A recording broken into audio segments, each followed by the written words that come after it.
अस्सलाम वालेकुम नाज़रीन, आप मेरा यूट्यूब चैनल देख रहे हैं। मेरा नाम सोहराब बरकत है। एक बहुत ही अहम खबर से आपको आगाह करें कि जो रावलपिंडी मदरसा स्कैंडल है, मुफ्ती शाहनवाज केस है, मुस्कान ज़्यादती केस है, उसमें आज ड्रामाई अंदाज में आज जो मुफ्ती शाहनवाज हैं उनकी गिरफ्तारी हुई है। और ड्रामाई अंदाज में इसलिए क्योंकि आज जब मुफ्ती साहब अदालत में पेश हुए तो दोनों तरफ की मैं स्टोरीज आपके सामने रख देता हूं। जो मुस्कान के लॉयर ने और मुस्कान की फैमिली ने मुझे बताया, और जो मुफ्ती शाहनवाज की फैमिली ने और मुफ्ती शाहनवाज के लॉयर ने और मुफ्ती शाहनवाज के बहुत ही करीबी दोस्तों ने जो अदालत में आज मौजूद थे, उन्होंने मुझे बताया। ये सारे हकायक मैं आपके सामने रख देता हूं। मुफ्ती शाहनवाज साहब की तरफ की स्टोरी ये है कि आज जब मुफ्ती साहब पेश हुए अदालत में, तो मुफ्ती साहब के लॉयर ने जज साहब से सबसे पहला सवाल ये किया कि क्या जज साहब, जो सीसीपीओ ने इस केस को इन्वेस्टिगेट करने के लिए जेआईटी बनाई है, सीसीपीओ रावलपिंडी ने मुस्कान स्कैंडल केस और मदरसा ज़्यादती केस को इन्वेस्टिगेट करने के लिए एक 5 रुकनी कमेटी बनाई है जो इस केस को मजीद तहकीकात करेगी और इसके जो हतमी रिपोर्ट है वो अदालत में पेश करेगी। तो मुफ्ती शाहनवाज साहब के लॉयर ने कहा कि क्या जो सीसीपीओ साहब ने जेआईटी बनाई है, ज्वाइंट इन्वेस्टिगेशन टीम बनाई है, क्या उन्हें मुफ्ती साहब रिक्वायर्ड हैं या नहीं हैं, क्या वो मुफ्ती साहब को तहवील में लेके मजीद को तहकीकात करना चाहते हैं। इस पर जो जेआईटी है, जो इन्वेस्टिगेशन टीम है, उन्होंने वाज़ेह तौर पर कहा कि जी बिल्कुल मुफ्ती साहब उन्हें रिक्वायर्ड हैं और वो मुफ्ती साहब के मजीद तहकीकात करना चाह रहे हैं। इस पर मुफ्ती शाहनवाज के लॉयर ने कहा कि फिर बिल्कुल ठीक है, हम मुफ्ती शाहनवाज साहब की गिरफ्तारी देते हैं। और अदालत की प्रेमिसेस में ही मुफ्ती शाहनवाज साहब को गिरफ्तार किया गया। गिरफ्तारी के बाद मुफ्ती शाहनवाज साहब ने अल्लाह अकबर का नारा बुलंद किया, हथकड़ी को चूमा और वाज़ेह तौर पर कहा कि मैं यकीन दिलाता हूं जितने लोग मौजूद हैं हम सुरखरू होंगे और मैं पाक दामन होकर इस सारे केस से निकलूंगा। और उसके बाद मुफ्ती शाहनवाज साहब को पीर वदाई मदरसे में, पीर वदाई थाने में शिफ्ट कर दिया गया। मुस्कान की फैमिली और उन लोगों से जब मेरी बात हुई है तो मुस्कान के लॉयर ने और उनकी फैमिली ने मुझे वाज़ेह तौर पर यह बताया कि जब आज सुबह मुफ्ती शाहनवाज साहब पेश हुए तो एक बार 8 बजे मुकदमा लगा, फिर 9 बजे लगा, और इस दौरान एक आर्ग्यूमेंट्स चले। और चूंकि पुलिस ने गुज़श्ता 2 दिनों में जो भी इन्वेस्टिगेट किया था उस सारी इन्वेस्टिगेशन में मुफ्ती साहब गिल्टी पाए थे, मुफ्ती साहब मुजरिम पाए थे, और मुफ्ती साहब के खिलाफ बहुत सारी चीज़ें मंजर-ए-आम पर आई थी। वो सारी जो पुलिस इन्वेस्टिगेशन थी वो उन्होंने जज साहब के सामने रखी। और उसके बाद जब तवील दलाइल के बाद जब मुफ्ती साहब के वकील ने देखा कि अब उनके पास कोई सहारा नहीं है, तो उन्होंने कहा कि चलें, अगर आप ये कहते हैं कि मुफ्ती साहब के खिलाफ कुछ चीज़ें हैं तो हम मुफ्ती साहब की गिरफ्तारी दे देते हैं। और इस तरह मुफ्ती साहब गिरफ्तार हुए। मुस्कान के लॉयर का यह भी कहना था कि एफआईआर में जो एक और मुल्जिमा हैं जिनका नाम इशरत हनीफ है, जिनके बारे में मुबैना तौर पर यह कहा जा रहा था कि उसने मुस्कान को नंगा करके मुफ्ती साहब के कमरे में लेके गई और मजबूर किया कि जो भी मुफ्ती साहब कहें उसको मिनो और मानो, अगर तुमने ज़िंदगी में कामयाब होना है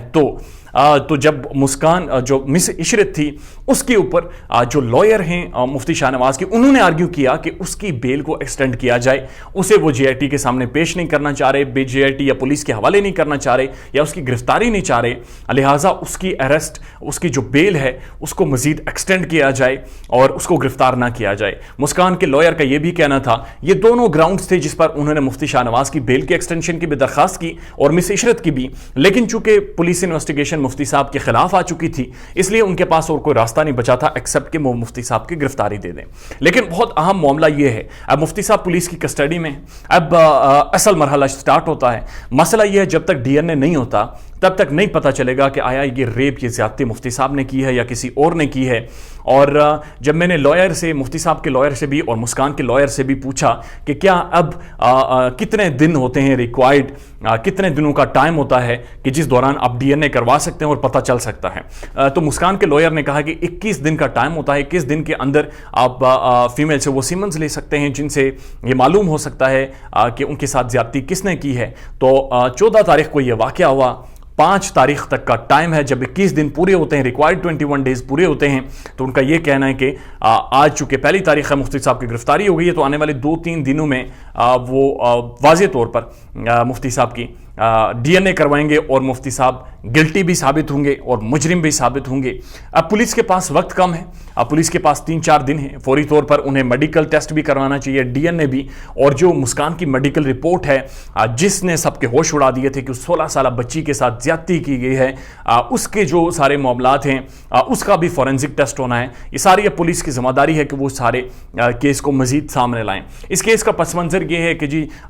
17 तारीख को एक एफआईआर दर्ज होती है اور 17 تاریخ کی FIR میں جو 14 تاریخ ہے اس کے بارے میں کہا جاتا ہے کہ 14 تاریخ کو مسکان ایک 16 سالہ لڑکی وہ اپنے ایک مفتی شاہ نواز صاحب کے مدرسے میں زیر تعلیم تھی. گزشتہ سال سے قرآن پاک کی تعلیمات لے رہی تھی. تو مفتی صاحب گزشتہ 5 ماہ سے بچی کی تعریفیں کرتے تھے, لیکن 14 تاریخ کو مفتی صاحب نے بچی کو اپنے کمرے میں بلایا اور اس کے ساتھ زیادتی کی ہے. زیادتی کرنے کے بعد 2 دن اسے قہوہ پلاتے رہے, اسے اپنے کمرے میں بند رکھا, اس کی آؤٹ سائڈ رسائی بالکل بند کر دی تھی. تو اس کے بعد یہ ہوا کہ انہوں نے چھوڑا, بچی گھر گئی, اس نے رونا پیٹنا شروع کر دیا, اس کی ماں کو بتایا. اس کے بعد ایک میڈیا ٹرائل ہوا اور میڈیا میں خبر آئی, میڈیا نے اپڈیٹ کیا اور ایک ویلاگز کا سلسلہ شروع ہوا مسکان کے ساتھ. پرائم ٹیلی ویژن, پرائم اخبارات, انگریزی اخبارات, انٹرنیشنل میڈیا, ہیومن رائٹس کے جو علمبردار ہیں, انٹرنیشنل جو خواتین کے حوالے سے بہت ساری آرگنائزیشنز ہیں, فیمیل پروٹیکشن, چائلڈ پروٹیکشن, ان سب نے ایکشن لیا اور پھر CCPO صاحب راولپنڈی مسکان کے گھر گئے اور معاملہ انتہائی اہم نوعیت کا بنا اور اس کے بعد ایک واضح طور پر کارروائی شروع ہوئی اور مقدمہ عدالت میں لگا. مفتی صاحب پہلے روپوش ہوئے, روپوش ہونے کے بعد مفتی صاحب نے پری ارسٹ بیل لے لی اور بیل لینے کے بعد مفتی صاحب نے بھی انٹرویوز دیے. مفتی صاحب نے مجھے جائے وقوع بھی دکھایا, وہ ایک چھوٹا سا کمرہ ہے جس کے دونوں طرف سے راستہ اوپر نیچے آتا ہے. اور اس کے بعد مفتی صاحب نے کہا کہ میرا اہم نقطہ یہ ہے کہ میری مدرسے کی بچی کے ساتھ زیادتی ہوئی ہے اور اگر میں ظاہر ہے مفتی صاحب کے بقول انہوں نے زیادتی نہیں کی ہے, لیکن کسی نہ کسی نے تو زیادتی کی ہے اور جس کسی نے بھی زیادتی کی ہے جب تک میں اسے منطقی انجام تک نہیں پہنچاتا میں نہیں چین سے بیٹھوں گا. یہ معاملہ مفتی صاحب نے کہا کہ اب صرف ان کے دامن پاک کرنے کا نہیں ہے, یہ مدرسہ اب